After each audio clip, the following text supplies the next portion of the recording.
किसान नेता राकेश टिकैत ने उद्योगपतियों के खिलाफ फिर हमला बोला है। उन्होंने कहा कि पूरे देश की संपत्ति कुछ लोगों को दी जा रही है, उनकी संपत्ति का राष्ट्रीयकरण किया जाना चाहिए। उन्होंने राहुल गांधी की भारत जोड़ो यात्रा की तारीफ भी की।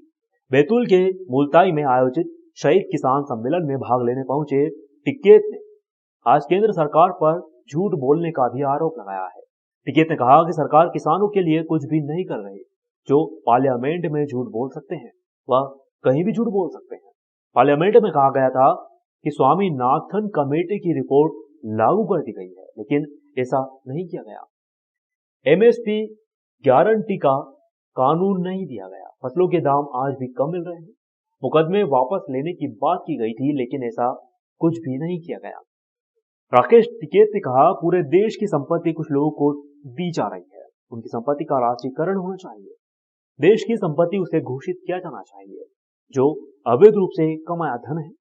सरकार किसी भी बदमाश का जब अधिग्रहण कर सकती है, तो इन्होंने भी अवैध तरीके से जो धन कमाया है उसे अधिग्रहित किया जाना चाहिए। एक सीमा तय की जानी चाहिए। एक आदमी के पास कितनी संपत्ति हो सकती है। जब तक ऐसा नहीं होगा तब तक देश गरीब होता जाएगा, तो संपत्ति कुछ लोगों के पास चली जाएगी।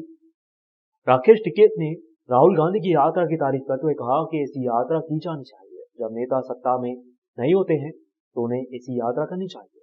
राहुल ठीक काम कर रहे हैं, वे जनता के बीच जा रहे हैं, ग्राउंड रिपोर्ट तैयार कर रहे हैं। उन्होंने बताया कि उन्होंने राहुल गांधी से कहा कि जहां जहां कांग्रेस की सरकार है वहां किसानों के लिए काम करें। हिमाचल में सेब के किसानों के लिए काम किया जाना चाहिए, क्योंकि अडानी वहां आपकी सरकार चालू हो रही है। उसको लेकर के आप क्या कहना चाहेंगे? यात्रा करना चाहिए। जब लोग सत्ता में नहीं है तो यात्राओं पर जाना चाहिए। राजा महाराजा यही करते थे।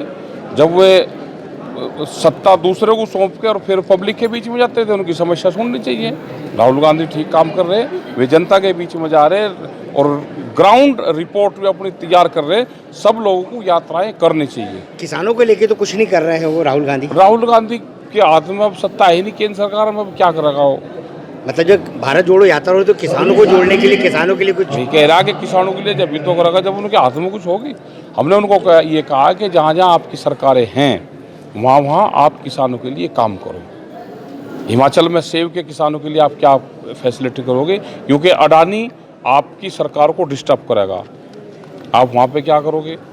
वे कर कुछ नहीं रहे। पार्लियामेंट में जो आदमी पार्लियामेंट में झूठ बोल सकता हो वो आम जनता में कहीं पे भी झूठ बोल सकता है। उन्हें पार्लियामेंट में ये कहा कि हमने स्वामीनाथन कमेटी की रिपोर्ट को लागू कर दी और अपने घोषणा पत्र में लेकर आए, वो लागू नहीं करी। एमएसपी गारंटी कानून नहीं दिया। फसलों के दाम कम है देश में, और मुकदमों की बात हुई थी कि पूरे देश के जो आंदोलन के मुकदमे हैं वापसी लेंगे। पार्लियामेंट में उन्होंने वक्तव्य दिया, उनकी सरकार ने दिया, उनके मंत्रियों ने दिया, लेकिन वापसी नहीं हुए। सबके सामने झूठ बोलते हैं। पूरे देश की संपत्ति कुछ लोगों को दी जा रही है, तो हमारी डिमांड ये है कि उनकी संपत्ति का राष्ट्रीयकरण हो, वो देश की प्रॉपर्टी घोषित हो। अवैध रूप से कमाया हो या धन अगर किसी बदमाश का सरकार अधिग्रहण कर सकती है, तो इन्होंने भी अवैध तरीके से धन कमाया है। और एक लिमिट तय होनी चाहिए कि किसी आदमी के पास में कितनी प्रॉपर्टी हो। जब तक ये नहीं होगा तो देश गरीब होता जाएगा और कुछ संपत्ति कुछ लोगों के पास चली जाएगी।